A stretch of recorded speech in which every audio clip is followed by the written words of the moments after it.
Hello everyone, welcome back to my YouTube channel. तो ये vlog 2 है। व्लॉग 1 के अंदर मैंने आपको अपनी टू डू लिस्ट शेयर करी थी। अगर किसी ने व्लॉग 1 नहीं देखा है तो प्लीज़ जाके देख लेना। उसके अंदर मैंने अपना पूरा जो भी टू डू लिस्ट मैं बनाती हूँ वो पूरा एग्जैक्ट एकदम सेम मैंने आप लोगों के साथ में शेयर करा है। और ये व्लॉग 2 है, इसके अंदर भी मैं आज अपना पूरा डेली रूटीन बताऊँगी आपको कि एज अ बैंकिंग एस्पिरेंट मैं कितने घंटे पढ़ती हूँ और किस किस सब्जेक्टों में कितना कितना टाइम दे रही हूँ और मेरे मॉक में कितने मार्क्स आ रहे हैं। क्योंकि मैंने IPS PO प्री का एक मॉक लगा रखा है इस वाले डे पे, इस वाले व्लॉग के अंदर। और मैंने एक SBI क्लर्क मेंस का रीजनिंग वाला सेक्शनल मॉक लगा रखा है। तो मैं इन सब के आपको बताऊंगी एनालिसिस, लेकिन वो मैं लास्ट में बताऊंगी। उससे पहले मैं अपना पूरा डेली रूटीन आपको बता देती हूँ। तो सबसे पहले मैंने अब टू डू लिस्ट, प्लीज़ मुझे कमेंट सेक्शन में मत पूछना क्या टू डू लिस्ट है। यही टू डू लिस्ट सेम मैं फॉलो कर रही हूँ। कोई अगर चेंजेस होगा तो मैं आपको बता दूंगी। बाकी टू डू लिस्ट वाला वीडियो मैंने डाल दिया है, तो देख लेना आप लोग वहाँ जाके। तो सबसे पहले मैंने निमिषा मैम की क्लास ली, जिसके अंदर आज मैंने क्लोज टेस्ट पढ़ा था। क्योंकि मेरे क्लोज टेस्ट मुझे नहीं, मतलब अब उसके लिए मुझे आई नो कि ग्रामर आपकी अच्छी होनी चाहिए, आपके सिनोनिम्स वगैरह आपको, मतलब काफ़ी ग्रामर की नॉलेज आपको होनी चाहिए, लाइक वोकेबलरी की आपको नॉलेज होनी चाहिए, वोकेब आपको आने चाहिए। तो आई नो कि भाई उसके लिए वो वाला बेस होना, स्ट्रांग होना ज़रूरी है।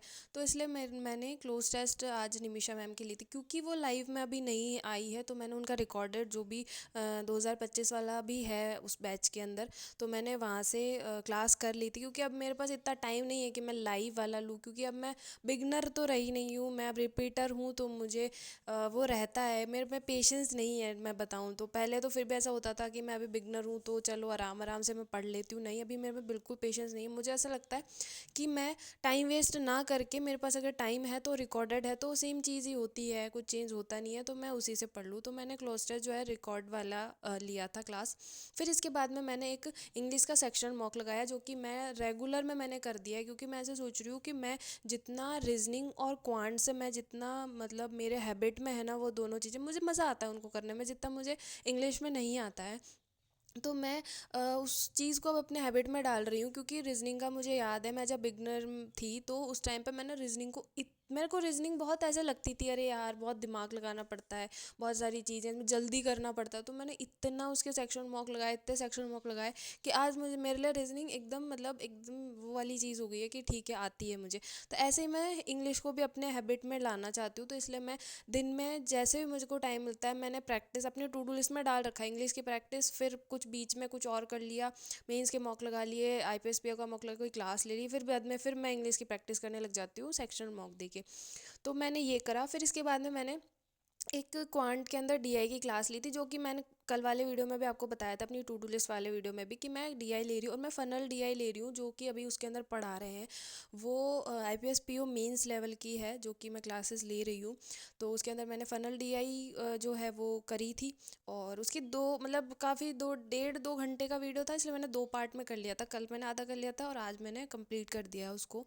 फिर इसके बाद में मैंने एक SBI क्लर्क मेंस का एक रीजनिंग वाला सेक्शन मॉक लगाया था। और स्पीड की मुझे ज़रूरत है।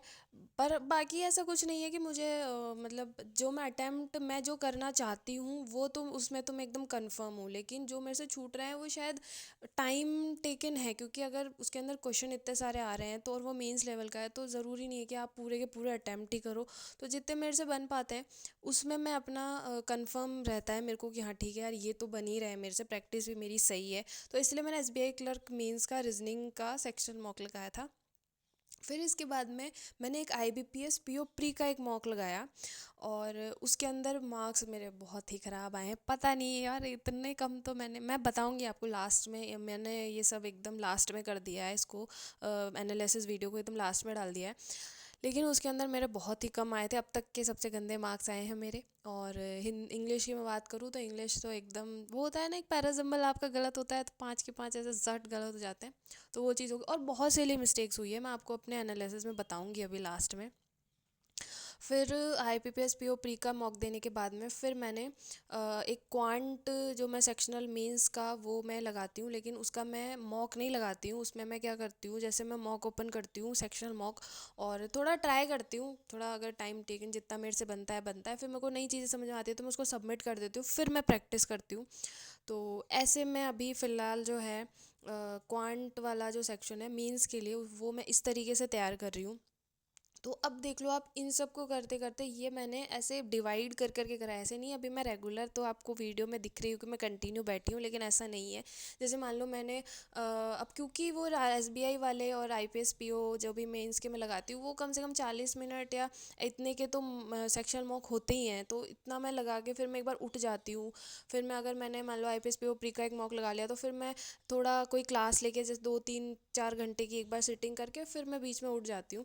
तो अभी बीच का तो मैं कुछ दिखा नहीं रही हूँ कि मैं क्या करती हूँ। मैंने खाना भी खाया है, मैं उठी भी हूँ, और मैं थोड़ा टाइम पास भी करा है। अब कुछ है नहीं यार ज़िंदगी में, बस यही बचा है कि उठो, सुबह उठो, नहाओ धो, बैठो, पढ़ने लग जाओ, कुछ खा लो, फिर वापस से पढ़ने में लग जाओ, फिर उठ जाओ, फिर कुछ टाइम पास कर लिया, फिर खा लो, फिर पढ़ने बैठ जाओ। बस यही चल रहा है। तो इसमें मेरा पूरा दिन जो है मेरा ऐसे ही निकलता है। फिर इसके बाद में मैंने इंग्लिश की प्रैक्टिस करी थी। वही मैं बोल रही हूँ बार बार कि मैं इंग्लिश पे थोड़ा ज़्यादा जोर लगा रही हूँ। आपको मेरी टू डू लिस्ट में यही दिखेगा। फिर अब मैं, ये मेरा जो है मॉक एनालिसिस में आप देख लो, मेरे से 36 मार्क्स है। मेरा जो बैक कैमरा है बहुत ख़राब हो रखा है, तो इसलिए आपको साफ दिखेगा नहीं। लेकिन ये जो है, मेरे एक साथ पैराजम्बल 4 गलत हो गए। एक मेरा गलत हो गया था क्योंकि एक पैर मेरा सही सही बन गया था। अब ऐसा नहीं है कि इसमें मेरे पैर जो है वो सही नहीं बने थे। मेरे पैर एकदम मतलब ऐसे थोड़ा आगे पीछे हो गया था, लेकिन मैंने PQT और SR पैर पैर बनाया था। क्योंकि जो स्टार्टिंग जो है ना, मुझे ऐसा नहीं लग रहा था, पता नहीं क्यों मेरे अंदर से मुझे ऐसा नहीं फील हो रहा था कि जो है स्टार्टिंग पॉइंट स्टार्टिंग में ही आएगा पैराजम्बल में।